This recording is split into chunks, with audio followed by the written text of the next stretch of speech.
Когда мы увидели кошку, остановились. Фары осветили ее лицо, и было понятно, что кошка в беде. У нее болели глаза. Кошка сидела грустно в вынужденной позе и обреченно смотрела на асфальт. Она то и дело чесала глаза и мотала головой из стороны в сторону.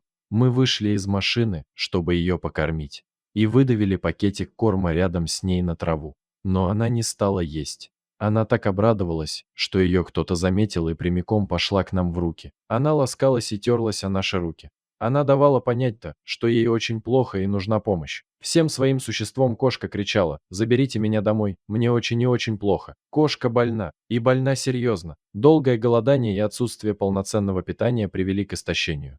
Насекомые кишили на ее шерсти и коже. Куда ей было идти за помощью, если ее просто не замечали, и ей некуда было деваться от этой боли, голода, страха, безысходности и отчаяния? Было понятно, что кошка так ходит давно.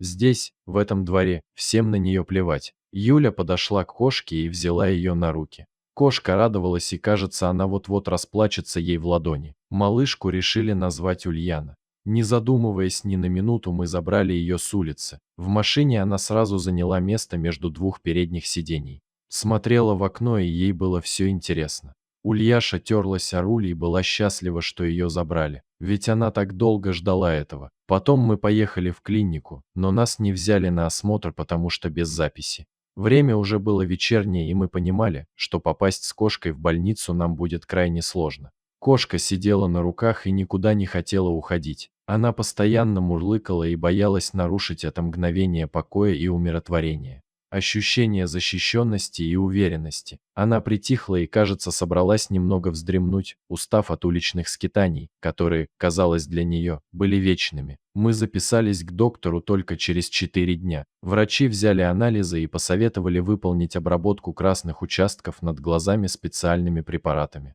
Также назначили лечение на дом. Обрабатывать кошку нужно через 10 дней каплями на холку. Ульяна оказалась скромной кошкой, тихой. В нашем приюте она будет жить в клеточке на карантине, пока не вылечим ее и не вакцинируем. Ульяне, несомненно, нужна помощь и не только в лечении ее болезни. Кошке требуется хорошее питание, вакцинация и стерилизация. Но это будет несколько позже. Сейчас наша главная задача — вылечить ее ранки и избавить от назойливых паразитов. Это сделать непросто. Сейчас те препараты, которыми мы раньше выводили насекомых у животных, стоят или очень дорого, или их просто нет. А заменители не всегда срабатывают.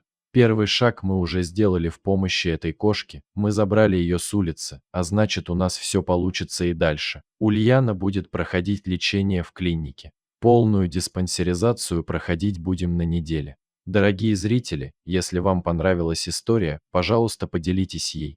А также не забудьте подписаться на канал и поставить лайк.